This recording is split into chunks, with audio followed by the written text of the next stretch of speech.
नमस्कार, दिन भर की बड़ी खबरों में आपका स्वागत है। आपके साथ मैं हूं आदित्य कुमार। बुलेटिन में आज बात होगी जीएसटी क्षतिपूर्ति पर मोदी सरकार के ऐलान की, लालू राज के कमियों के सहारे जीतने की कोशिश में लगी एनडीए की, जानेंगे कि किसने बढ़ाई नीतीश की टेंशन और राहुल गांधी ने पीएम को किस रिपोर्ट के जरिए घेरा, और बुलेटिन के आखिर में बात बीजेपी को मिले चंदे की। लेकिन तमाम बड़ी खबरों से पहले एक नजर सुर्खियों पर। पीएम मोदी बिहार में करेंगे 12 चुनावी सभाएं, सासाराम से करेंगे रैली की शुरुआत। इस बार वर्चुअल नहीं एक्चुअल होंगी रैलियां। 23 अक्टूबर से होंगी रैलियों की शुरुआत।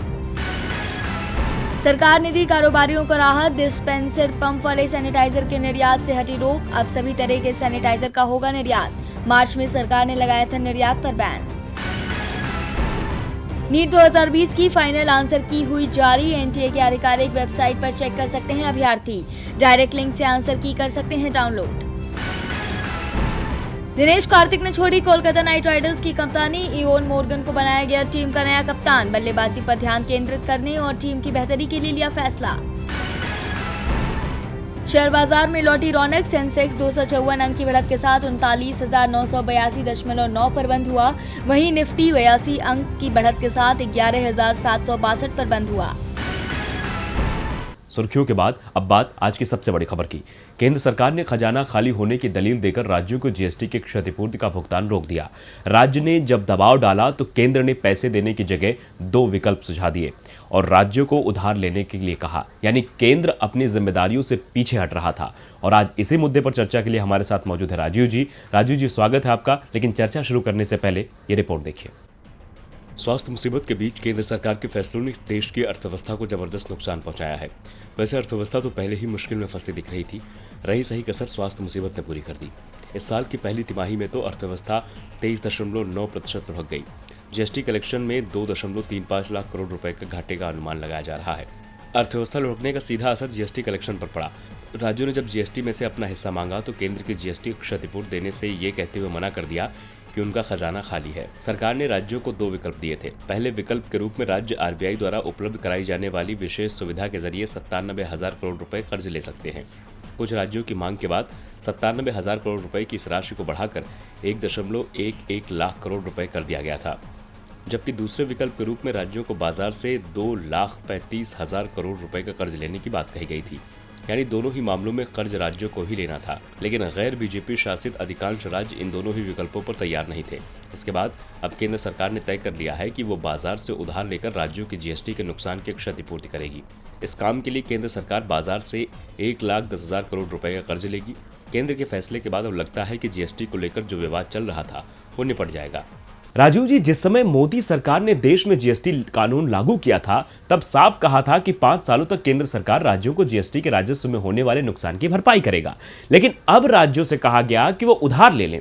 राज्य नहीं माने तो केंद्र सरकार उधार लेने को तैयार हो गई, जो उसकी जिम्मेदारी भी है। क्या इसके पीछे कोर्ट का डर था या फिर ऐसा करना केंद्र की मजबूरी है? ये फैसला पहले नहीं लिया जा सकता था? जी आदित्य, कई तरह की माथापच्ची और खींचतान के बाद अब ऐसा लग रहा है कि केंद्र और राज्यों के बीच जीएसटी क्षतिपूर्ति का विवाद अब सुलझ जाएगा, क्योंकि केंद्र अब 1,10,000 करोड़ का कर्ज लेकर राजस्व में आई कमी को पूरा करने की पहल करेगा। यह मसला पहले ही सुलझ सकता था आदित्य, अगर केंद्र पहले अपना वादा निभाता, यानी जीएसटी लागू करने से राज्यों को जो घाटा होगा उसकी भरपाई करने का वादा। लेकिन केंद्र ने मौजूदा स्वास्थ्य और आर्थिक संकट की आड़ में अपने वादे से करने की कोशिश की। पूरे देश की अर्थव्यवस्था इस वक्त चरमराई हुई है। ऐसे में राज्यों के सामने भी बड़ी दिक्कत थी कि वे कैसे अपना खर्च चलाएं, कैसे कर्मचारियों को वेतन दें, कहां से योजनाओं को पूरा करने की लागत लगाएं। जुलाई 2017 में जब नई अप्रत्यक्ष कर व्यवस्था लागू यानी जीएसटी लागू हुई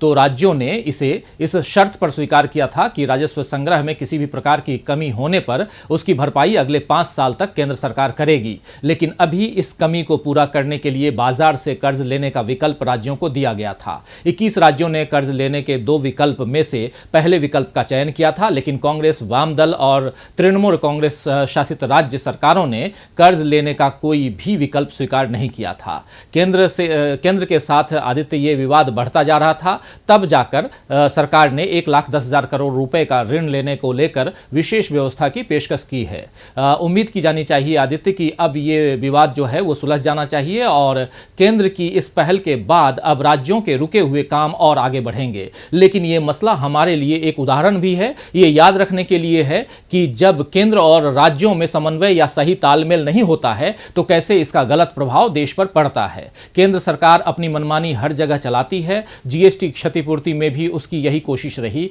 लेकिन इस तरह की मनमानी से देश सही तरीके से नहीं चलाया जा सकता है आदित्य, उसके लिए सबको विश्वास में लेना ही होता है। तमाम जानकारी के लिए राजीव जी आपका शुक्रिया। अब रुख करते हैं अपनी अगली खबर का। बिहार में आज एनडीए ने अपनी सरकार का रिपोर्ट कार्ड पेश कर दिया। रिपोर्ट कार्ड में अपने काम गिनाने की जगह एनडीए नेताओं का लालू राबड़ी राज में बिहार के हालात पर ज्यादा फोकस रहा। ऐसे में सवाल उठ रहे हैं कि नीतीश सरकार नहीं कर पाई कोई काम, इसलिए लालू राज की याद दिलाकर वोट मांगने की तैयारी में है एनडीए। बिहार में 2005, 2010, 2015 और अब 2020 का ये वो साल है जब बिहार में विधानसभा चुनाव हुए हैं और हर चुनाव में बीजेपी की ओर से लालू राज की याद दिलाते हुए वोट मांगने की कोशिश की गई है। बिहार में लालू राबड़ी राज को हो गए 15 साल से ज्यादा वक्त हो चुका है, लेकिन बीजेपी के नेता आज भी उसे ही याद करते हुए वोट मांगने की कोशिश में जुटे हुए हैं। पार्टी नेताओं को लगता है कि 15 साल के कामकाज पर जनता वोट नहीं देगी।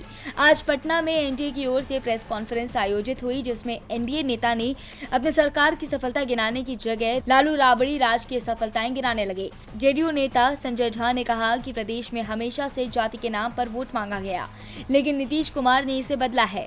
नीतीश कुमार ने 2005 में माइनस से काम शुरू किया था। आज बिहार की स्थिति क्या है, ये किसी से छुपी हुई नहीं है। केंद्रीय मंत्री रविशंकर प्रसाद ने कहा कि राजद कार्यालय से गुजरा तो विरासत की तस्वीर खोजी, लेकिन दिखाई नहीं दी। विरासत की याद दिलाएंगे तो बुरी यादें ही सामने आएंगी। तस्वीर छुपाकर आप अपनी विरासत भूल सकते हैं क्या? राजद का जन्म एक राजनेता के घपले से बचाने के लिए हुआ था। उस समय मुख्यमंत्री जनता दल के थे और अब उनका नाम एक बड़े घपले में सामने आया है और पार्टी ने मुख्यमंत्री पर इस्तीफा देने का दबाव डाला तो राजद का गठन हुआ। आज वो लोग अपने बैनर पोस्टर पर लालू रबड़ी की तस्वीर नहीं लगा रहे, लेकिन उनके राज में बिहार में जो हुआ उसे क्या भूला जा सकता है? हम विकास के नाम पर जनता से वोट मांगने जा रहे हैं। बीजेपी बात तो विकास की कर रही है, लेकिन वोट मांगने के नाम पर वो लालू रबड़ी राज में बिहार की हालत को मुद्दा बनाने में जुटी हुई है। नीतीश आरजेडी के कार्यकाल की नाकामी गिना रहे हैं, लेकिन उनके ही नेता बगावत पर उतर आए हैं, जिसके बाद उन पर कार्रवाई की जा रही है। जेडीयू ने एक बार फिर पार्टी लाइन के खिलाफ काम कर रहे 4 पार्टी नेताओं को 6 साल के लिए पार्टी से बाहर निकाल दिया है। इससे पहले भी जेडीयू ने 15 नेताओं को पार्टी से बाहर का रास्ता दिखाया था। बिहार में नाराज नेताओं की फहरिस्त लंबी होती जा रही है। जो नेता पार्टी से उम्मीद लगाए बैठे थे, उन्हें टिकट नहीं मिली तो वो बागी बनकर दूसरी पार्टी के सिंबल पर मैदान में उतर गए। इन नाराज नेताओं में बीजेपी और जेडीयू के ज्यादातर नेता हैं, जो कि दूसरी पार्टी के सिंबल पर मैदान में ताल ठोक रहे हैं और यही बात दोनों पार्टियों को नागवार गुजर रही है। इसीलिए पार्टी इन नेताओं को निलंबित कर रही है। जी हाँ, जेडीयू ने एक बार फिर से बिहार विधानसभा चुनाव में पार्टी लाइन के खिलाफ काम कर रहे 4 पार्टी नेताओं को 6 साल के लिए पार्टी से बाहर निकाल दिया है। पार्टी के प्रदेश अध्यक्ष वशिष्ठ नारायण सिंह ने ये कार्रवाई की है। पार्टी से बाहर किए गए नेताओं में राजगीर के वर्तमान विधायक रवि ज्योति कुमार, अलौली के पूर्व विधायक रामचंद्र सदा, कुटुंबा के पूर्व विधायक ललन भुइयां और कैमूर के जेडीयू के जिला संगठन प्रभारी राजीव रंजन कुमार शामिल हैं। इस बात की जानकारी प्रदेश महासचिव नवीन कुमार आर्य ने दी है। दरअसल इसके पहले भी जेडीयू ने विधानसभा चुनाव में पार्टी लाइन के खिलाफ जाकर चुनाव लड़ रहे 15 नेताओं को दल से बाहर निकाला था। बीजेपी ने 9 ऐसे नेताओं पर कार्रवाई की है जो कि पार्टी लाइन से बाहर जाकर दूसरी पार्टी के सिंबल पर चुनाव लड़ने जा रहे थे। फिलहाल दोनों पार्टियां नेताओं का तो निलंबन कर ही रही हैं, लेकिन ये निलंबन पार्टी के लिए कहीं मुसीबत न खड़ी करते, क्योंकि नाराज नेता नुकसान तो पार्टी का ही करेंगे। बिहार चुनाव में रोजाना नए समीकरण बदल रहे हैं। वहीं राहुल गांधी भी सक्रियता दिखा रहे हैं और मोदी सरकार को आईना दिखाने में पीछे नहीं हटते। कांग्रेस सांसद राहुल गांधी ने एक बार फिर मोदी सरकार को तल्ख तेवर दिखाए हैं और पड़ोसियों से तुलना कर ये बताया है कि आज हमारा देश किस कदर पिछड़ रहा है। आज हम आगे बढ़ने की जगह अंधकार में जा रहे हैं। बदलते वक्त के साथ साथ दिन ब दिन हालात सुधरते हैं, स्थितियां काबू में आती हैं। महामारी के बाद कई देश फिर से विकास की पटरी पर लौटे हैं, लेकिन भारत में 6 महीने बाद भी कुछ नहीं बदला। सब जस का तस है। ना अर्थव्यवस्था सुधरी है, ना महंगाई रुकी है। हालात बद से बदतर होते जा रहे हैं, जिसे देखकर भी मोदी सरकार अनदेखा कर रही है। यही वजह है कि आंकड़े गिरते जा रहे हैं, जिससे देश की चिंता बढ़ रही है। इसी स्थिति को लेकर विपक्ष लगातार मोदी सरकार को घेर रहा है। आज भी कांग्रेस सांसद राहुल गांधी ने गिरती अर्थव्यवस्था को लेकर सरकार को आड़े हाथों लिया है। उन्होंने ट्वीट कर कहा कि बीजेपी सरकार की एक और जबरदस्त उपलब्धि पड़ोसी मुल्कों ने भी हमसे बेहतर तरीके से महामारी को हैंडल किया। राहुल ने ये आक्रामक तेवर उस रिपोर्ट पर दिखाए हैं जिसमें IMF ने भारत के GDP ग्रोथ में 10% गिरावट का अनुमान जताया गया है। साथ ही कहा गया है कि भारत की वृद्धि बांग्लादेश से भी कम रहने वाली है। राहुल गांधी ने अपने इस ट्वीट में IMF के आंकड़ों का हवाला भी दिया। उन्होंने एक चार्ट शेयर किया है जिसमें भारत की GDP में 10.30% की गिरावट का अनुमान जारी किया गया है। ग्राफ में दिखाया गया है कि महामारी के दौरान बांग्लादेश, नेपाल, म्यांमार, चीन और भूटान की GDP में बढ़ोतरी देखी गई है। वहीं श्रीलंका, अफगानिस्तान और भारत की GDP में गिरावट देखने को मिल रही है। भारत की GDP में पाकिस्तान और अफगानिस्तान से ज्यादा गिरावट दिखाई जा रही है। इस चार्ट में दिखाया गया है कि अगले वित्त वर्ष में अफगानिस्तान की GDP में 5% गिरावट देखने को मिलेगी, जबकि भारत की GDP 10.30% बताई जा रही है। अब जब आंकड़े चिंताजनक आएंगे तो विपक्ष तो घेरेगा ही, लेकिन सवाल उठता है कि आखिर कब सरकार सुधरेगी, कब देश की तरक्की होगी। एक तरफ राहुल गांधी मोदी सरकार की टेंशन बढ़ा रहे हैं तो वहीं दूसरी तरफ मध्य प्रदेश में सिंधिया शिवराज की टेंशन बढ़ा रहे हैं। शायद इसी का नतीजा है कि दोनों नेता एक मंच पर एक साथ दिखाई नहीं दे रहे हैं। इसे लेकर कांग्रेस बीजेपी पर तंज कस रही है। आज भी कांग्रेस ने सत्तारूढ़ दल को जमकर आड़े हाथों लिया, जिस पर पलटवार करते हुए इमरती देवी ने कुछ ऐसा बोल दिया जिसने शिवराज और सिंधिया के रिश्तों की पोल पट्टी खोल दी। ग्वालियर चंबल में जब CM शिवराज गरजेंगे तो भला ऐसा हो सकता है कि सिंधिया मौजूद ना हो, लेकिन ऐसा हुआ है। सिंधिया के गढ़ में सभा का आयोजन किया गया। शिवराज भी पहुंचे, कई दिग्गज नेता भी पहुंचे, लेकिन सिंधिया नहीं पहुंचे। इस गैर मौजूदगी को लेकर कई सारे सवाल उठाए जा रहे हैं। पूछा जा रहा है कि क्या शिवराज और सिंधिया के रिश्ते में दरार आ गई है? क्या अब सिंधिया को तवज्जो नहीं देते हैं शिवराज? इन सवालों के बीच कांग्रेस ने बीजेपी को जमकर घेरा है। कांग्रेस नेता KK मिश्रा ने कहा कि सिंधिया शिवराज से नाराज हैं, इसीलिए वो चुनावी कैंपेन से गायब हैं।